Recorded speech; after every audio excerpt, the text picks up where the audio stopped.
Welcome to the Mike Litton Experience podcast. Mike has over 31 years experience in real estate, finance, and investing. He's passionate about being a father, a teacher, a realtor, an investor, and a leader. Everyone has a story, and our passion is to help them tell it. And now, introducing the host of the Mike Litton Experience, Mike Litton. So what can you expect from the Mike Litton Experience? You can expect stories that will inspire, motivate, advice that will sharpen your focus, and expert information on real estate, finance, and market conditions. Gino Barbaro, thank you so much for being our guest on the Mike Litton Experience. I'm super excited for our time together. And like we talked about before we hit record, everybody has a story, and our passion is to help them tell it. So with your permission, we're going to start with where you were born, go all the way up to today. And then we want to talk about jakeandgino.com. We want to talk about what you all are doing to help educate people about apartment investing and how it's really helping a big part of our population that needs it. So thanks for being here, bud. Thanks, Mike. I appreciate it. And the story may be a little long. I'll condense it a little bit for you. You don't need to condense it. We're good. Shoot, go ahead. Well, we actually, love long stories, baby. Hey, listen, I can start out by saying that I was born in Brooklyn, New York. Yep. I had two amazing parents. Both my parents are immigrants from Italy, and I loved my childhood. I was living in Brooklyn, New York until I was 3 years old, and then we moved to the sticks, about 30 minutes north of the Bronx, New York. Anything north of the Bronx, it was the sticks back then. Yeah. And once again, I liked it. My father had a restaurant, so he ended up buying a restaurant when I was 7 years old. It was 1977. Mm-hmm. And I remember it being a little challenging. We didn't have money. People always say today, oh, things are so expensive, you can't afford a house. Go back and read a real estate book written in the 50s and 60s. It's the same argument. You don't have enough money for a down payment. Yep. The electricity is too expensive. Yep. The only difference today, Mike, is that there's so many more conveniences. There's so many more places to actually spend money. But I remember my father starting that restaurant back in 1977. Mom stayed at home. It was just me and my brother. And for us, there were happy times. Yeah. So growing up there, what was your favorite thing about growing up there?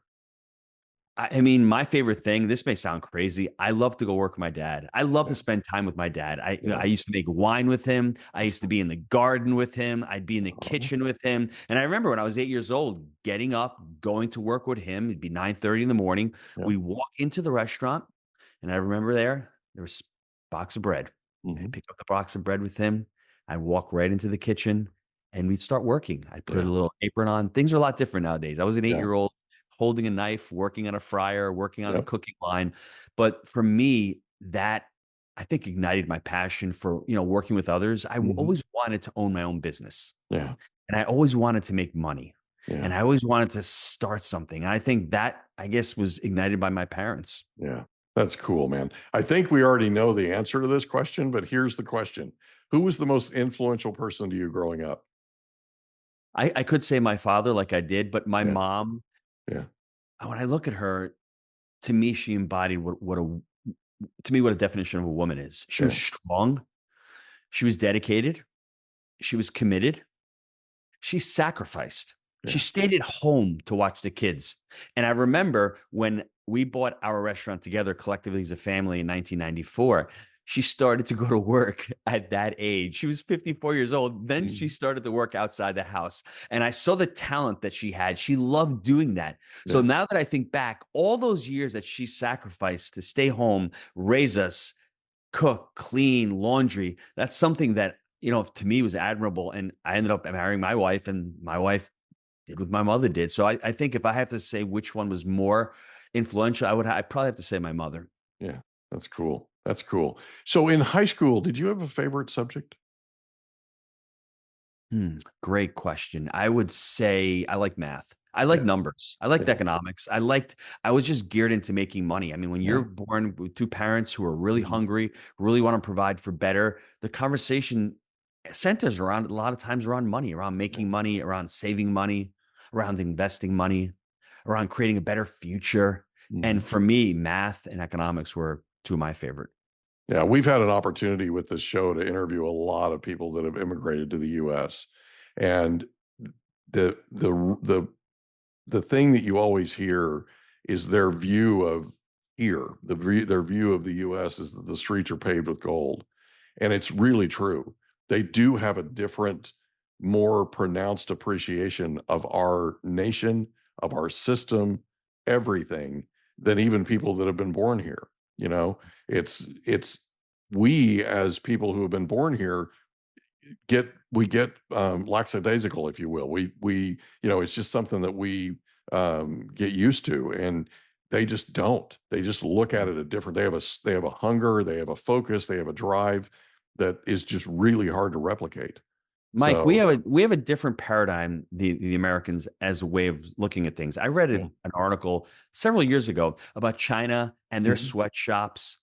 And someone in China was writing about, well, this may seem like a sweatshop to you, and I may only be making 10 cents an hour or whatever, but that provides food for my family. That provides shelter. That provides clothing. So don't look at it from your perspective that they may seem as if you're taking advantage of us. For us, it's a job that we wouldn't have. And I was like, wow, that makes so much sense to me, because we're always looking at it from our perspective. Sometimes you need to step out and look at it from their perspective. Yeah. Look at it from, take a walk for a mile in their shoes, right? Absolutely. Yeah, that's really valuable, dude.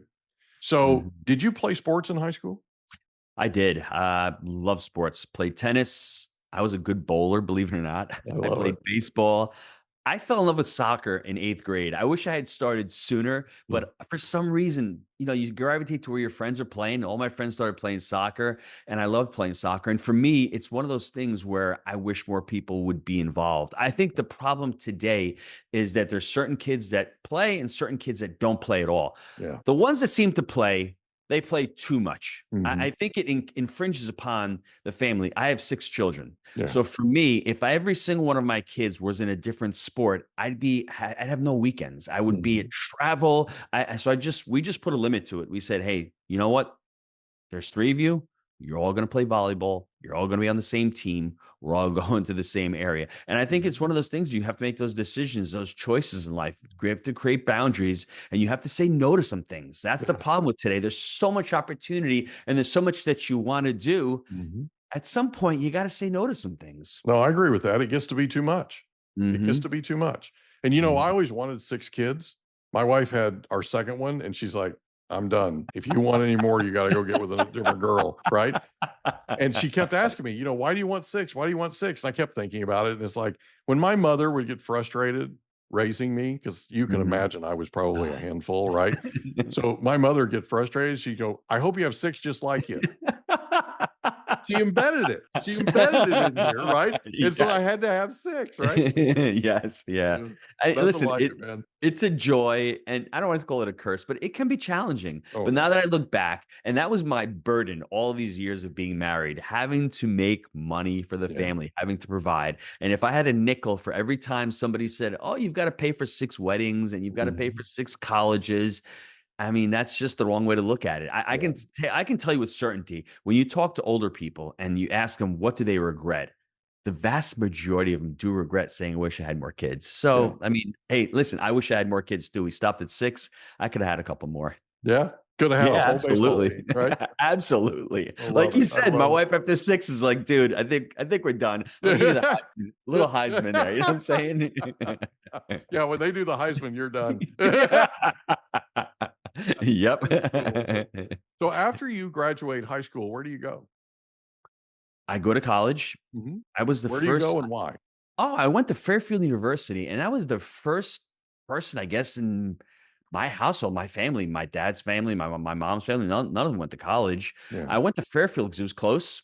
It was I lived on campus, but it was just beautiful. It's 30 minutes, so I was able to commute, but I was able to come home weekends so I could work with my dad's restaurant. Yeah. So I still had that hard work mentality. I was still frugal. They paid for college, which was great, but they knew that I was a responsible kid. And when I graduated college, I couldn't find the job. Yeah. It was really difficult. I'm dating myself now, back in 1992. I mean, nowadays it seems like you apply for a job and there's plentiful jobs, but in 92, we were stuck in a weird recession. Yeah. I couldn't find the job. So I go down to my neighbor who works at AIG, AIG was a powerhouse back then, as it is probably today. But back then, I mean, more Hank Greenberg, he was just a top-notch CEO. And my neighbor worked for him. He was a controller there. He got me a job in reinsurance accounting. It was one of the most painful things I've ever done in my life.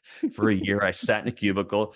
I was commuting down to 99 John Street. It was actually the year that was the first World Trade Center bombing. I think God was giving me messages. He was giving me signals. He's saying, Gino, I don't think this city thing, I don't think this cubicle thing is going to work out for you. And I listened to him. I said, after a year, I just went to them. I said, hey, listen, this is not working out. There's no joy. There's no fun. I don't see myself doing this for the next 20 years.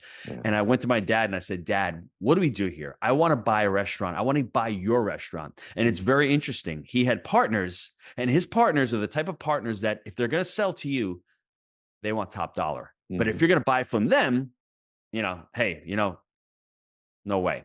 So we couldn't buy. It was just, they just wanted too much money. So I said to my dad, what's the next thing we can do? We ended up buying a building up in Putnam County, New York. It was about 30 minutes from where we were. Beautiful, beautiful area. Not much competition. It was probably, if you look back at where Florida was 15 or 20 years ago, there was not a lot of population growth, not a lot of competition. So we hit it pretty good in 1994. And I loved it. I worked with my mom. My brother ends up graduating college. He starts working there. And then a couple of years later, my dad sold the business to his partners, and he came full on board with us. But Mike, I got to be honest with you. I love the first 10 or 15 years of that business. It was just pure joy for me. We were doing well. We made a lot of money.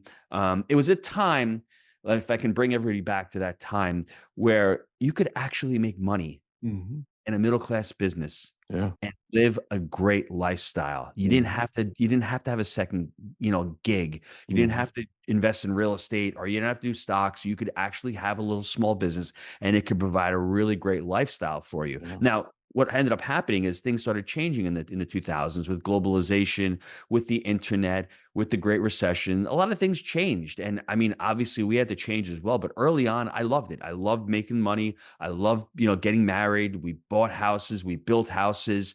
And that carried me on until around 2007 when my dad passed away.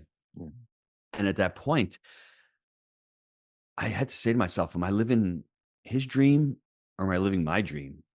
Because I loved working with him. I don't know if it was owning the restaurant or, for myself, or just showing up every day with him, somebody that I could count on. And that left a big hole for me. And I had to do some big, soul searching back in 2007 and in 08. I read the book by T. Harv Eker called Secrets of the Millionaire Mind. And that changed everything for me. All of a sudden, I'm like, this dude is right. Your fruits are in your roots. My roots are shallow. I didn't like what I was doing. I was blaming everybody else. All of a sudden I said, okay, what do I need to change? I need to be more responsible. I need to learn a few things. And that's when I started, really diving into multifamily, hiring mentors, learning the business. And that's when I said to myself, I need to find a business partner. And fortunately for me, 2009 rolls around and I meet my business partner, Jake. That's awesome, man. What a great story. So I have a question for you. Sure. In college, when you graduate, what is your degree in? Oh, it's BS in finance. So I had finance and minor in economics. And it was very interesting because now that I look back, all that crap that I learned, it's all pretty useless. You know what I'm saying? I actually sent my son to college because I wanted him to learn what an income statement was, what a balance sheet was, a statement of cash flows. I really wanted him to understand the accounting side of the business. So when he gets out, he doesn't have to do the accounting. But when an accountant presents you these documents, or when you're underwriting a deal, you know what the hell you're looking at. I wanted him to have a basic understanding of business. But if I had to tell you, I learned a lot. It was sort of different back then. I mean, 25, 30 years ago, you sort of needed a college degree to get a job. It's not like it is today. So we fell into that trap. And, to this day, my mom is like, are your kids going to college? Are your kids going to college? I'm like, Mom, it depends if they want to. Well, it's not, when my kids, when we were setting everything up for my kids, there wasn't a question they were going to college, right? And then part of it was my mother-in-law was a teacher for 30 years. And so education was a big, big deal in our family, right? And so, and I was fine with that. I'm fine with them going to college and doing what they need to do. We let them figure out what they wanted to do. Like we didn't tell them we told them they had to go to college, but we didn't tell them what they had to study. And so each of them went, different places or different ways. but both of them are really happy that they went to college and that they studied what they studied, and Mhm. they enjoyed it. So so it worked out, but it's not, college isn't for everybody. And Mm-mm. some people, it's just not the thing to do. And some kids, and we've interviewed a bunch of people on this program that they didn't know what they wanted. And so they went off to college because that was the standard, and they come and they get there and they waste a year or two because they don't know what they're doing. They flunk Mhm. out, whatever, because they can't figure out what they want to do. Right? Mhm. They end up in the Yep. military. They end up taking a gap year, whatever. And it's one of those things where they have to get to a place to where they try and figure out what they want to do. And once they do, they take off like a rocket ship, right? But Yes. it's that time when they're trying to figure out who they are, where they're headed, where they want to be, right? And who they want to be, right? Mhm. So it's interesting nowadays. So you meet Jake. How did you meet Jake? Jake was a pharmaceutical sales rep. Oh, there So you go. he was working for, talk about a gentleman who's done a 360, completely different person than when I met him. In 2009, he was just coming to the restaurant, and I was doing catering orders, and he was taking those orders, and he was going to doctors' offices, and he was Oh, selling them drugs. yeah. And it's interesting that in '09, all the reform comes with Obama and the Sunshine Mhm. Act, and laws start changing, and all of a sudden these corporations start changing, their culture starts changing, and Jake is like, dude, I don't want to be here anymore. Like, Yeah. what are we doing? I'm like, Jake, I'm getting into this multifamily thing. And he's Mhm. like, good, keep talking. He decides to move in Knoxville, Tennessee in 2011. And me being a New Yorker, had no idea where Knoxville, Tennessee was. No one, I don't think anybody in New York at the time did back then. Yeah. And he considered himself an economic deserter. He's like, you know what? I want to move to a place that's got decent weather, no state income tax, good Mhm. cost of living. And that's what he ended up doing, moving down to Knoxville. He moves there in 2011. And when he gets there, I'm like, let's start looking at deals down there. I mean, it's a Yeah. great market. Unfortunately, it took us 18 months. Well, fortunately, whichever way you want to look at it, it took Mhm. us 18 months to find that first deal. But I just thought him moving there and me creating a relationship with him, that's probably one of the biggest, I would say, biggest things to happen in my life that really just changed the trajectory of my life. That's awesome. So you do your first deal. What year is it that like 2013? Yep, 2013, February. Okay. So tell me about your first deal. How'd you find it? What made it happen? Talk about it for a second. So when he moves down there, we start looking. Mm-hmm. Jake's a sales guy.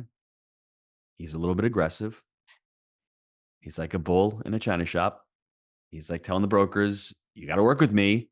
And that's why it took a little bit longer. We Mm-hmm. we soon find out that brokers are the gatekeepers. They Yeah. need to be treated a little bit differently. So that Yeah. was a learning lesson. We didn't know that, and it's one of those things you learn in business. Whereas when you're a salesperson, you tend to be more aggressive. Right. The only thing you need to be when you're an investor is you need to sell yourself Yeah. to the broker. Yeah.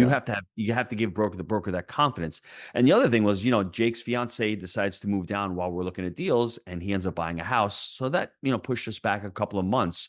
But that very first deal, after going on for 18 months, I guess I'd like to take everybody back in time Mm-hmm. to how it was in 2012 and 2013. There were tons of deals. Yeah. There were deals everywhere. Yeah. And everyone's going to say, "Oh, I wish I had started." Well, it's almost, I can look at what's going on today and Mm-hmm. say it's very similar to back then. There's less deals now, but back then the economy wasn't great. Mm-hmm. Interest rates were higher. There was no capital out there. You could not go out and raise money back then. It was really challenging. The debt markets and banks was a lot harder to go out and actually secure financing a lot of these Yeah. deals. Well, it was For post great financial crisis, right? yes, It was, and banking, quite honestly, they were trying to find their way. You had Dodd-Frank being passed, you yes, had all these different things happening that were regulations on an industry that didn't really have any regulation to it. You hmm had banks that were becoming these behemoths, right? They were, during the great, and if anybody's ever seen the Big Short or Too Big to Fail, right? All yes, these big banks combined with investment companies sort of or the investment banks out of necessity, right? They become these monster companies. And in 2012, 2013, it was the height of the foreclosure crisis. You had a yes. ton of foreclosures. Then, I don't know, I didn't deal with a lot of multifamily back then. I was selling single family homes, right? for banks that, quite honestly, shouldn't have made the loans they made. But at the time, it was acceptable. At the time, it was, it was the great run up to the Great Recession. I mean, it was crazy. 2004, 2005, 2006, 2007 was nuts, absolutely nuts. And they kept loosening the standards, and they kept loosening the standards. And, some of these loans were just, wow.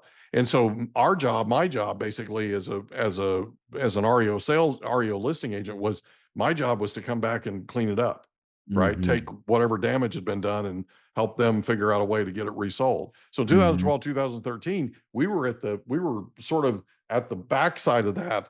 And it was rough. It was rough finding capital. It was rough obtaining capital. Like you said, the debt markets were in disarray. I mean, it was crazy. And when you look back, the point that you just made about 2004, 2005, 2006, let's layer that over to what happened now. If COVID had not happened, we would have had a recession 2020, 2021. Oh, yeah. That's between 8 to 10 years from a real estate cycle. Yeah. They would have started raising rates. That pushed it back. Well, in 2020, 2021, and 2022, things were crazy. Yeah. And what ended up happening in 21 and 22, people started using short-term bridge financing, which is another, way of saying it's riskier debt. People are taking out a lot more risk. That's what happens when you have low interest rates for 7 or 8 or 10 years. Private equity starts coming in. What's happening with Bitcoin right now? All of a sudden, capital starts flowing to the asset. It's the opposite of what happened in 12 and 13. Right. We buy that first deal, it takes us 18 months, and we had seller financing as well, which is back on the menu now as well. So you're seeing the parallels between back then and what's going on now. People were heading to the exits back then. People are still heading to the exits now. Now is the opportune time to get into the market as it was back then. But it's just, there's more fear. There's more risk. That's the thing. There is more risk because you don't know how long the market cycle is going to last. For us, fortunately, we had bought these assets at a great basis. They were cash flowing well. And for us, that's what we were looking at. We bought that first deal.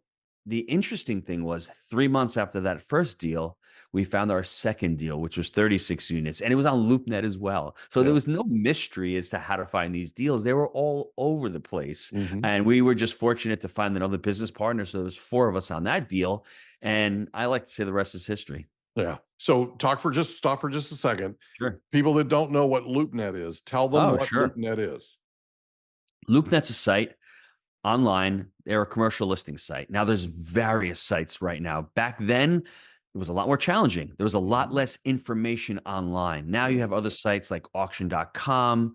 You have a site called Crexy. You have a site called LoopNet. You have, and you can go on various real estate broker websites, whether it's Coldwell Banker, Cushman Wakefield, Colliers, Berkadia, all of these different commercial sites have listings. And back then, all of them, and back then, a lot of these deals would go on these sites such as LoopNet and they die because no one was bidding them. What traditionally happens in commercial real estate and multifamily, it's a little different than residential. It's not open source like residential. I'll go to Mike. Mike's a real estate multifamily broker. And I'll go to Mike and I'll say, Mike, put me on your list. When you've got a deal pre-market, show it to me. And Mike, who is a good broker, is going to have a nice, big, juicy list. He's going to show that deal to his buyers because he doesn't really want to waste a lot of time marketing it. He doesn't really want to get it out there. He pre-markets, right? That's how it works in commercial real estate and multifamily. That's why you need to know the brokers. So and you have to prove yourself, right? Exactly. Because they get approached all the time. Yes. Right. Yes. And they especially get approached by people that just came out of a real estate seminar. Right. And now they're an investor. Yes. Right. Yes. I mean, they can sniff those people out in 15 seconds. Yes. Okay. Because they're reading off of a script, right. And it's like, that's not something that's going to be fruitful for their time, to invest their time in something like that. And so you're right. It's all about the relationships. And if you're aggressive with them, they just turn you off. Yes.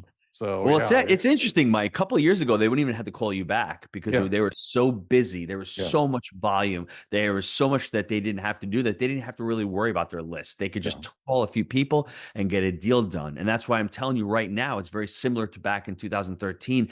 They've got to put more legwork in now. There's less buyers out there because of what's happened in commercial. I mean, there's a lot less deals that aren't working. It's a lot harder to raise capital. So when it's harder to raise capital, there's a lot less opportunity for these general partners and for these syndication groups to go out and actually close on these deals. So there's less offers being put in. So brokers have to do more work. And it's very important. The last point I'll make that you said, do as you say and say as you do. Do not waste their time. If Mike, the broker, is going to send you a deal, then Gino, the investor, better underwrite the deal and let him know by the end of the day or the next day if it works or if it doesn't. If you're going to go schedule a property tour, schedule a tour, show up on time, look professional, ask the right questions, and give feedback. Don't waste their time. That's, it's interesting. It's such a hard job being a broker because you can spend months and months and months without a nickel. We hope you enjoyed another episode of the Mike Litton Experience. If you did, do us a favor, smash that subscribe button, tell your friends, family, and coworkers about our program, and wherever you get your podcasts, please leave us a rating. It helps us to connect with quality people just like you.